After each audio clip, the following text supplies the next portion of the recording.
people in Wichita had been terrorized by the BTK killer for 30 years. I looked and saw my mom laying on the bed. You could smell the death. 4 people dying in a house in Wichita, Kansas, that just didn't happen. The motive behind these killings was more the sexual gratification. The volcano was finally starting to erupt. The demands that those investigators felt when lead after lead led them nowhere. 3 months after the Otero murder came Catherine Bright. There's the dark side of me, the secret. Dennis Rader had aspired to become a serial killer, and with these murders, he had become BTK. When Dennis Rader, the serial killer known as BTK, started corresponding with me, one of the first things he said was that I should take a drive into the countryside around Wichita. He grew up on farms, and he wanted me to look at the barns and silos. They might look ordinary, but those were the places he had his first torture fantasies. He had this fantasy he was going to build this silo of terror. And so he drew it. And inside were things like the wheel of death, where he would chain a victim to it. And there was a train along with a railroad track, because his fantasy was to tie girls to the track and have the train run over them. When did you think of a barn for the elaborate torture devices? Back in grade school. That's when I first started. It happened when we were playing cowboys and Indians. We would tie each other up in a silo, and I got sexually excited when I was either tied up, or even better, when somebody else was tied up. Later on, I came up with my sexual fantasies about the silo. One of the things that we know about sexually compelled serial killers like Dennis Rader is that they often have generated a fantasy life that's very vivid to them, usually starts quite young. Studying that would show me what motivates them to want to kill someone, but also to actually cross the line and do it. Well, good morning. Hello, Dennis. I'm Dr. Catherine Ramsland, professor of forensic psychology and the author of multiple books about extreme offenders like serial killers. I've been corresponding with Dennis Rader to try to understand what led him to become one of the most notorious serial killers in America. This is the first time that Rader has explored these topics in depth with anyone. People call me a monster. I guess I am sort of a monster. The more information we have about serial killers, the more we understand what makes them tick, the easier it will be to prevent them.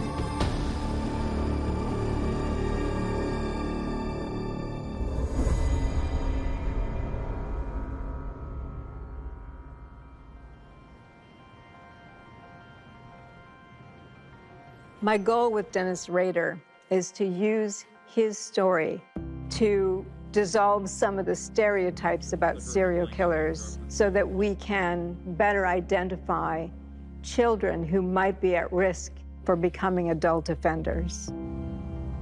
To do that, we need to understand what motivates someone like Dennis Rader. So we need to look at their development, their fantasy life, and their crimes to understand it.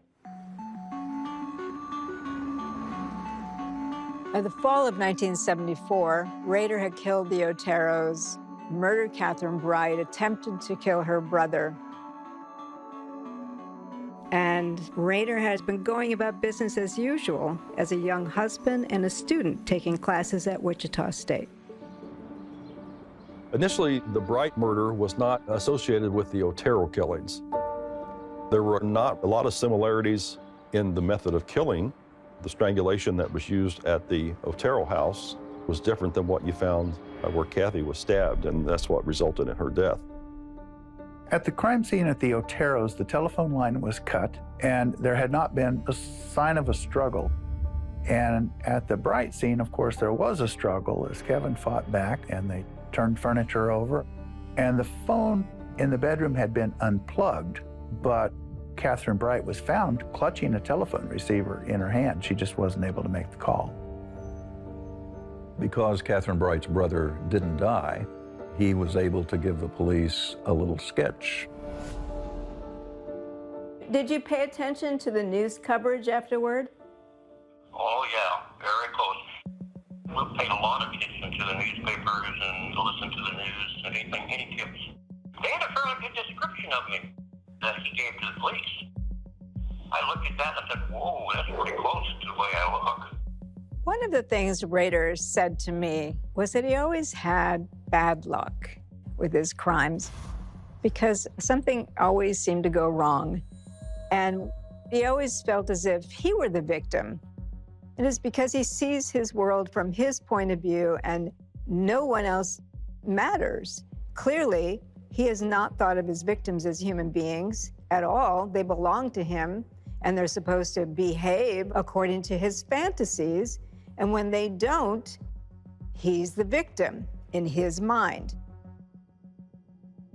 After the Otero case and the Catherine Bright case, the newspaper makes a report that there were some people that had been arrested that were indicating they might have been involved in the Otero killings. The one thing BTK likes more than anything else is publicity. So when suspects were in custody, not Dennis Rader, Rader was not happy about that. So Rader is thinking about, wait, I'm the guy. Where's the headline? I want to see the headline. And that ticked him off. In October of 1974, a prominent newspaperman for the Wichita Eagle and Beacon received an anonymous telephone call telling him that there was a letter related to the Otero case on the second floor of the public library in an engineering textbook. Detective Bernie Drawatsky was assigned to go look for the letter, and he did find that. The letter started out with, I did this, I did it myself, I did it alone, so let's set this straight. And then he goes into a recitation of all four of the victims, what position they were found in, how they were killed, the types of bindings that were used, the types of knots that were used. Whoever wrote that had intimate knowledge of the crime scene or had committed the crime. At the end of the letter, he mentioned that the code words for me will be bind them, torture them, kill them. BTK. What gave you that idea that you should have a name, and how did you come up with it? I've been reading books like The Boston Strangler, and basically I did bind the people. But other killers didn't name themselves. No, they're picked up by the media or the police. And I thought I'd be a little different. I'd go ahead and name my own name and be done with it. One of the things that motivates Dennis Rader a lot is the need for attention. He wanted to be considered special. And other serial killers, he saw them as being famous. So I think he named himself because he saw the way those names generated attention, and he wanted to terrorize Wichita. The letter in 1974 indicated that he intended to continue to kill. He said that he was occupied by a monster. He doesn't know what the monster is going to do, and that BTK doesn't have a choice in the victims, that the monster picks the victims. The decision was made by the command at that time. The letter should not be shared to the public because it was work product of the investigation. The Eagle withheld the information from the public at the request of police and did not publicize that there was a serial killer. And, you know, police had convinced editors at the paper at that time in the 70s that it was, you know, you don't want to panic the public. I had a tape recorder at that time, and I kept telling the tape recorder, why did I do this? What caused this? And I think that I finally figured out what I call the factor X made me do that. When Dennis is trying to talk about factor X, he's saying, here's the big mystery. What is it that motivates me? Factor X was kind of what one would consider to be the evil part of him. He was constantly daydreaming about how he can use sex to control others. Factor X is an overall drive. Even today, I see something on TV or a picture or start thinking about the old times and fantasy, I still get that feeling, you know, that sexual feeling. I really do. I can't, it's just still there. He wants to say there's a factor X that's alive in me that will have its way, and there's not a lot I can do about that, as a way to slip responsibility for the decisions he made and the actions he took. Because it makes him seem larger than he actually is. If we can't figure him out, he's a much bigger person. But if he can be reduced to reasons for why he did it, he's no longer special. I blamed it on the factor X. Just didn't all of a sudden decide, whoa, I'm going to go kill the Oteros. And just building. It built to it, kind of like a volcano. When do you think that started for you? It started all the way when I was young.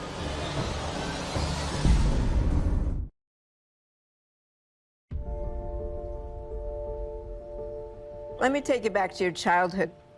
You haven't talked very much even to me about your father and your sense of your father. Just a minute, I'll be right back. Okay. Oh, there's lunch. Oh, I'm sorry. Don't worry about it. What do you have? Bologna, they kind of warmed it up a little bit. I got some scrambled eggs, and got a biscuit, and some oil. Dennis Rader thinks of himself as a good person who did some bad things. I don't buy that. But he certainly lives in an ordinary way most of the time. If anyone wanted to have an association with him, I mean, you have to talk about ordinary things that really aren't about serial murder. Well, I mean, feel free to eat while you're talking if you think you can do both. I don't want you to waste that. So let's go back to your childhood. My dad was sort of my hero. Okay. He was a really good male model. He took us fishing, taught us how to hunt. He worked 2 jobs, moonlighting, and he was just a busy man. Would you say you were close to him growing up then? Yeah, I was closer probably him to Mom, but they were both good parents. The common perception of a serial killer's childhood is that they inevitably have endured some form of physical, sexual, or verbal abuse, and pretty serious abuse. And we need to recognize that we're wrong about that, and we need to stretch our concept to accommodate somebody who didn't have child abuse. Dennis Rader was born in a small town in southeastern Kansas. Both grandparents had farms. There was prayer, Bible reading. It seemed as if he had basically an all-American boyhood. But Rader didn't mature beyond the childhood need for attention. And one of the things we do see in serial killers, especially those who have this psychopathic kind of nature, is an arrested development. While he matured in other ways, this need for attention remained very infantile. When Rader was a boy, there was an incident that happened that he thinks of as a formative event. My mom, she was vacuuming the living room, and under one of the sofas, she got the ring caught in one of the springs, and she couldn't reach it with her other hand. She was hurting, so she asked me to go for help. That image of her being in terror and kind of held is prolonged me into one of my dark side. The expression on his mother's face was a part of Factor X. Watching his mother, who is typically in a more powerful position, be utterly helpless translates through his development later to be, that's the expression I want on the face of my victims. As a child, there was a big progression in his sexual fantasy life that slowly escalated and became increasingly more deviant. I did start to abuse farm cats. I built a box and I cut out the top of it just for a cat head. And then I'd get some milk. I'd wait till one would get in there, and I'd pull the string, and the box would drop over, so it sticks its head up through the hole, and I had a noose for it. I never knew that. Why did you like hanging cats? There was some sexual excitement there to see them hung. He did admit that he had tortured cats when he was younger, and it seems that a lot of the serial killers prefer cats. What they will tell you is that it sounds like a female in distress when you torture a cat. Why does he not see the immorality of his treatment, but also why does he relish it? He loved utter helplessness and desperation and needing him to decide to let them go. It would certainly be a training ground for what is coming for him in the future. At a young age, one of the things he was really fixated with was bondage. And it led to his actually experimenting on himself. My fifth grade teacher, she was a real dominating female, and she used to pick on weaklings like me. Well, anyway, she became my first fantasy victim. I would sneak out and do some window peeking, and so I'd catch her occasionally in her bedroom. That's where I had my first sexual outlet, and it wasn't normal because it wasn't with a female. It was me tying myself up in a hedgerow against the fence, and I had this weird feeling. And whoa, what was this? What happened? To create that again, I had to use bondage. The rope has already become an arousal mechanism. Peeping on people has been something that has made him feel powerful. Now we put it together with a woman he wants to have power over quite specifically, and he ejaculates. This cements the paraphilia. A paraphilia is a trigger to arousal that is considered to be deviant, sometimes to the point where they can't get aroused in a normal way at all. Over time, you start to need more to stimulate yourself, more to get excited. And the fantasy started to escalate even further to his wanting to carry it out on others. We see these childhood fantasies come full circle in the Otero murders, where all 4 victims were tied up, strangled, or hanged like the cats.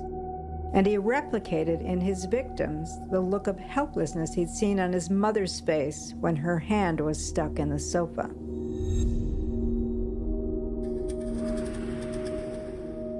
When Chief Lemunian took over the department in 1976, BTK really wasn't on anybody's immediate radar, because after 1974, we did not hear from BTK for about 2.5 years.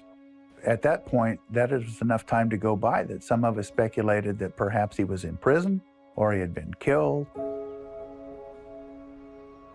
What authorities didn't know is that Rader was starting a family in the Park City suburb of Wichita.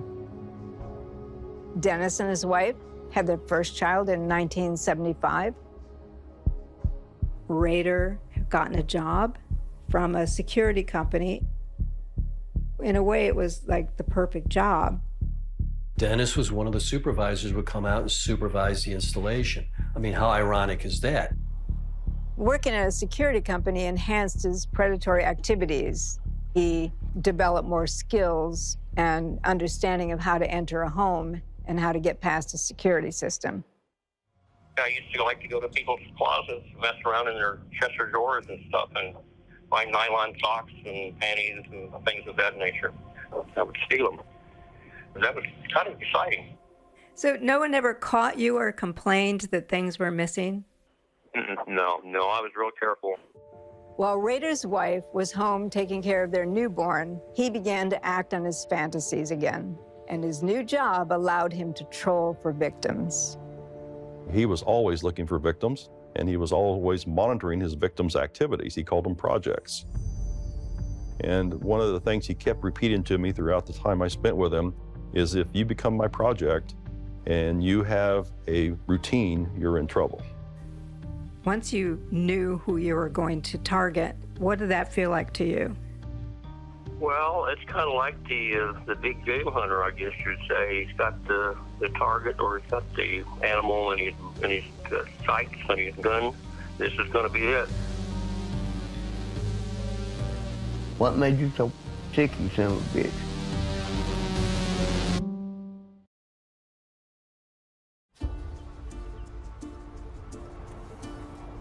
This is the neighborhood where Dennis Rader would roam around looking at the homes, going backyards, being a voyeur, looking for what he called projects. And what he really liked about this neighborhood was this was close to the interstate, where it was a quick getaway. For Rader, a project is an incident that Rader has planned where he has targeted a person against which he's going to commit a crime. He began to name them, like someone playing the piano was Project Piano. So whenever he wanted to think about a project, he had a label. I think it just popped in my head one day. I had to come up with some kind of nickname. A lot of times you'll see a name on a boat, or the oil men, they always name their oil wells. When we sort of back up on this and look at it psychologically, he's dehumanizing people. He can distance himself from them and what he's going to do with them. Any pain they feel, any loss to other people is of no consequence to him because they're projects. On March 17th, 1977, almost 3 years after he killed Catherine Bright, the pressure from his fantasies had been building, and Rader was ready to kill again. Rader had his eye on several different projects, potential projects.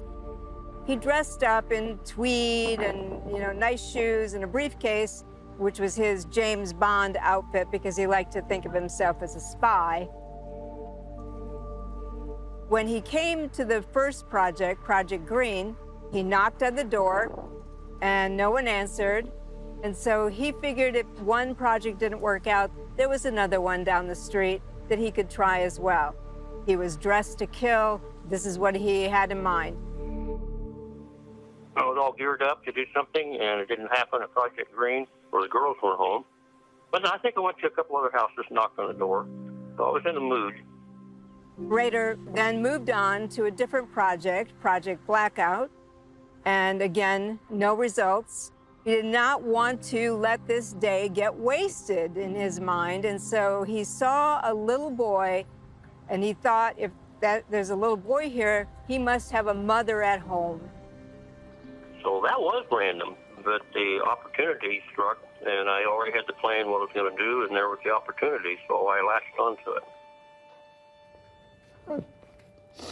In my mind, I was 5, but I was 6 years old. Just turned 6. My mom, she was sick in bed. Sent me a block up the road for a can of soup, And on my way back, man stops me, shows me a picture, woman and child. Asked me, did I know who it was? No, sir, I don't. About 15 minutes later, come knocking on our door. Opened it. There stood the same man. He pushed me out of the way, proceeded to come on in, pulled down the blind, turned off the TV, reaches under, pulls out a gun. Well, from that point, he locked us in the bathroom, put his kids in there, put blanket, a couple toys in there.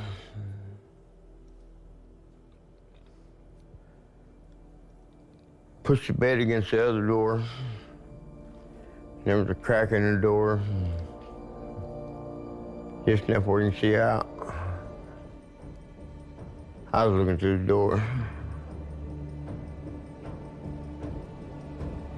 Seen him tape her hands and her feet behind her back. And plastic bag over her head, rope tied around her neck, laying face down. He left.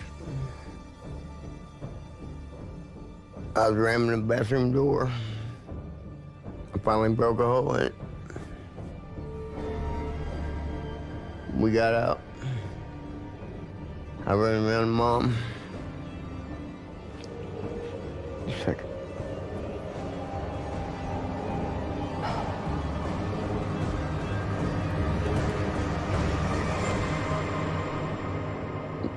It's a image burned in my brain. It'll never go away. Anytime you have a survivor who was approached by an offender, you do learn more about his MO, his approach, whether he was persistent or not. What kinds of things did he say? How did he pass himself off? Shirley had told the kids to calm down because she did not know she was in for murder that day. She might have said to the kid, keep screaming, the neighbors might hear you. She might have said that, except that he calmed her and assured her, if you just do what I say, it'll be over and I'll leave. Dennis Rader was an unforgiving, unrelenting madman. And Steve, I've always felt very bad for him for what happened to him, because BTK just didn't kill his mother. BTK really killed him too. My memory of my mom took over everything for a while. I didn't care what happened, didn't care where I went, didn't care if I died. Still sometimes I wish I died.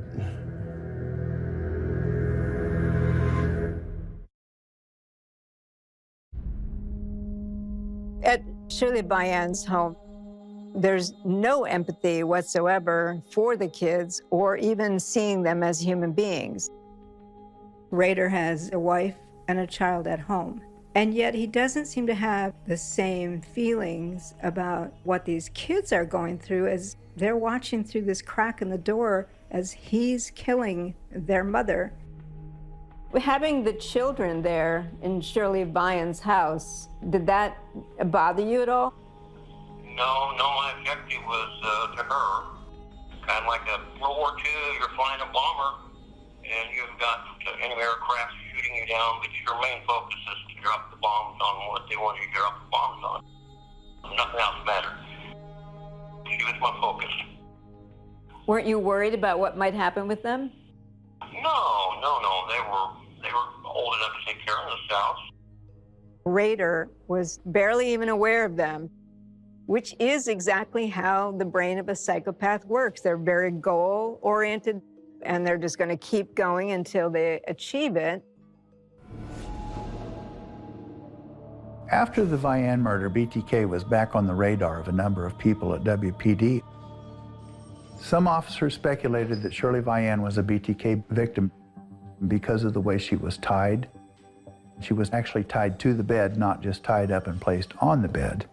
And there was some semen found in the immediate area of her body. Most of the cases, it was semen discovered either on or near the bodies, but it was not a rape. It wasn't discovered in the bodies. I never raped a girl. Just one of those things I just didn't do. Felt it's just a little bit too far. I think even serial killers probably have some kind of taboo. Yeah, that was mine. I would not rape a female. There's an odd thing about Dennis Rader in that he never seems to recognize that murder is the worst thing you can do. So when he talks about rape being too far, it's absurd. Because in his fantasies, he did rape them. Shirley was found with a bag over her head, and the fact that the bag was tied shut with a nightgown just seemed to ring of BTK. There were formal knots used, not just someone just making loops in a rope until it was secure. When you start looking at the symmetry of the tying and bindings, that's when the bizarre flavor of the sadomasochistic interaction with the victims was there. The bindings were not just for security, but they were for bondage gratification as well. I use clove hitches on hands or on feet. Those are very hard knots to get undone. Basically, once that knot comes to its peak, there's no way you can get out of that. So that was probably my favorite knot, but the other one was tie a knot on the end of the line and make a slip knot. Dennis Rader often experimented with different forms of binding and knots that allowed them to make certain movements or restrict them further. It's a part of the paraphilia. That was the feeling of power and control. And that was also a part of the fantasy. Dennis Rader would take artifacts, like a lot of serial killers do, from the crime scenes, and he would take items from his victims to dress in and to use as articles in his autoerotic activities. We had a pretty good feeling that if we find this guy, there'll be no doubt, because we'll find all his collection of things that he's stolen from these poor victims. Do you ever think when you're in that cell about the possibility that you could one day face a firing squad? They don't have firing squads in Colorado, and I don't think that in any... Rader idolized other serial killers and craved the recognition and attention they received. He wanted to be acknowledged as being like them. But Rader worried that Shirley Bayan's kids had seen him. He wanted recognition for this crime, but he wanted to see what would happen. So he didn't immediately communicate with police or the media. How long had you been studying other serial killers? Well, it started about when I was about 14. And I think part of it comes from a guy in California to took pictures of the models. Harvey Glattman, yeah. That was pretty exciting to me. Glattman was a serial killer from the 50s, known as the Lonely Heart Killer. He posed as a professional photographer in California, Los Angeles, and he would lure his victims by promising them that he could open the doors for a modeling career or profession. And he would get more sinister and the types of pictures he would take. So pictures of them in certain types of bondage, and eventually he'd take control of them. And in the pictures, you can see the female's reaction to the fear. Rader wanted to replicate that expression in his victims, where they would look at him, recognize his complete power and control over them, because it would make him feel dominant and powerful. Serial killers tend to keep killing, but after the murder of Shirley Bayan, Rader would go quiet again, but only until he spotted the perfect victim.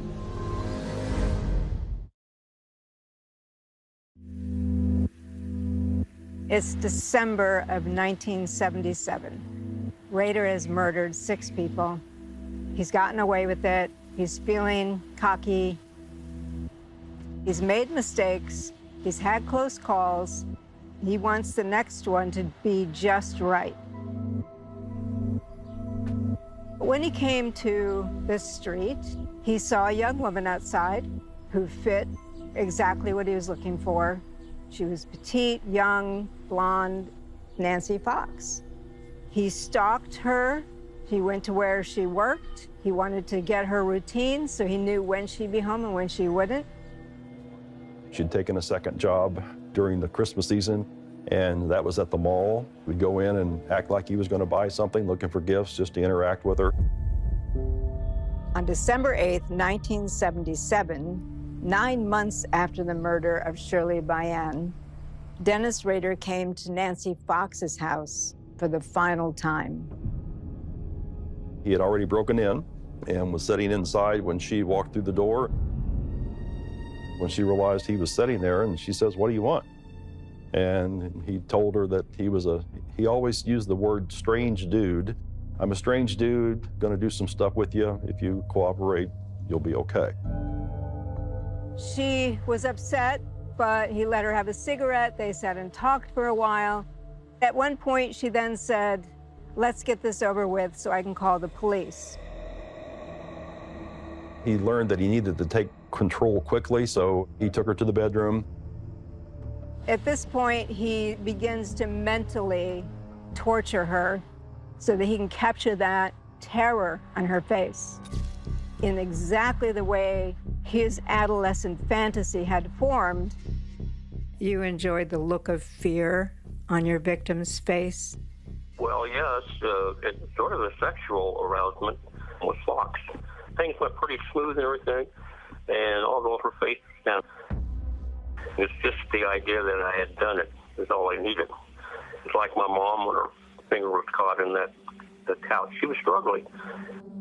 As he was sitting astraddle of her, he leaned over and whispered in her ear, "I'm BTK, I'm a bad dude." That was the second scene where DNA was found, or the seminal stains that were eventually used for DNA, was on one of her nightgowns that was on the head of her bed. After the incident, then I had time to quickly go through some of her stuff, and I took some of her nicer clothes, or clips and stockings and things of that nature, my tokens. When he was telling us the story about killing Nancy Fox, he recalled with specificity the details of the murder, her pleas and her words and her fear. This man committed these things to memory, and he lived these things day after day in his fantasy world. Although he looked normal on the outside, it just gives you a glimpse of the monster that was living inside him. Here I go home, and my wife's there, so I had to make up a story why it was running a little late. We were having car trouble at that time, so I just blamed it on the car. With Nancy Fox having been in the house and seeing how very small it was very clear that he had picked a place where he could easily keep total control over the situation, because his ultimate goal was to get her to the point where she felt helpless, and there was no place for her to go, and that way he could enjoy his ultimate fantasy. Rader said Nancy Fox was his favorite case because everything went the way he had orchestrated it. Now he wanted some acknowledgement that BTK had killed again. So he called it in and listened for the news. Because this is his special murder, he wants something associated with it that he can cut out of the newspaper and keep as a token. On a cold morning in December of 1977, the police dispatcher received an anonymous call. Dispatcher? Yes, you will find a homicide at 843 South Pershing, Nancy Fox. I'm sorry, sir, I can't understand you. What is the address? 843 South Pershing. That is correct.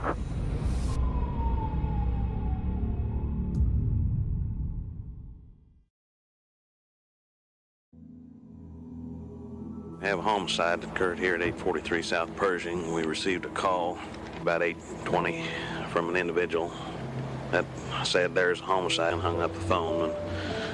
And officers came out, and we have checked, and we do have a young lady that is a victim of a homicide. Was she shot or stabbed? No, she appears to have been strangled this time. The officers that I knew thought it was pretty arrogant of the killer to call. Well, when I made the phone call about Fox thing had already happened, and there was nothing about it. And that's probably kind of like a cat and mouse thing. I went ahead and used the phone. Stupid. I was so afraid that someone would ID that and say, well, I know that voice. Well, that's Dennis Rader. He made the call that had put him at risk in ways he hadn't anticipated. There were definitely times when he expected to be caught, yet when he went uncaught, it just confirms for him there must be something special about him, and it must be because he's smarter than the police. He said that was the stupidest thing he ever did, was make that phone call, because now there was a vocal footprint of him that could give him away. It's been over 3 years since he left the letter at the library about the Otero murders, and now he's craving publicity. And he'd murdered twice more. But police still haven't revealed there's a serial killer in Wichita. This keeps them in control of the narrative and drives BTK to the media. I was on duty at Cake as the chief photographer. The receptionist out front called back, and I took the call, and she said, you know, I have an odd letter here. So took a look at it, and it was a letter talking about Nancy Fox, detailing several different things, but the chilling moment in that letter was the line, how many people do I have to kill before I get my name in the paper? BTK. Executive producer Ron Lowen received the letter. He's with us today to give us the information. Ron? Jack, the communication came in the form of a 2-page typewritten letter addressed to KAKE Channel 10. It was signed with the initials BTK. BTK claims to have strangled a total of 7 people, mostly women. He provided a list of his victims, beginning with the number 5. During the newscast, the police chief walks into the studio, takes his seat, and we cut to Lemunyon, and Lemunyon picks up the story. BTK has killed 7 people, Chief. What kind of leads do you have? Well, very honestly, we have no solid leads at all. We have general leads, we have circumstantial evidence, we have absolutely nothing that will point us to any one particular individual. Chief Lemunyon made the decision that in fairness to the public, he needed to warn them that there was a serial killer afoot in Wichita after all. This guy is in our community, and he's killing our people. When they finally announced that there was a serial killer on the loose in Wichita, what was that like for you? That was a pretty big buzz, really. I mean, that's not saying that's good, but wow, they finally recognized me, you know, I felt kind of cocky at that time, I guess you would say.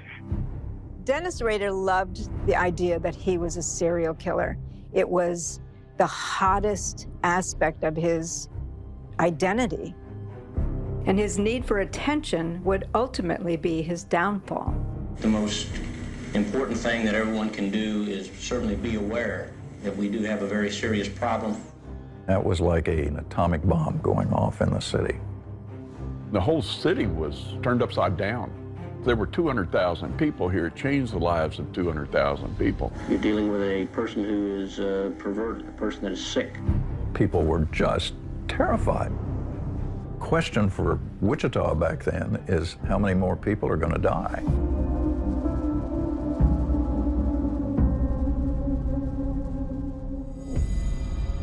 People were frightened. That person is going to kill again. When she turned to check on the baby, he pounced on her. There were a number of other young women who he was going to murder.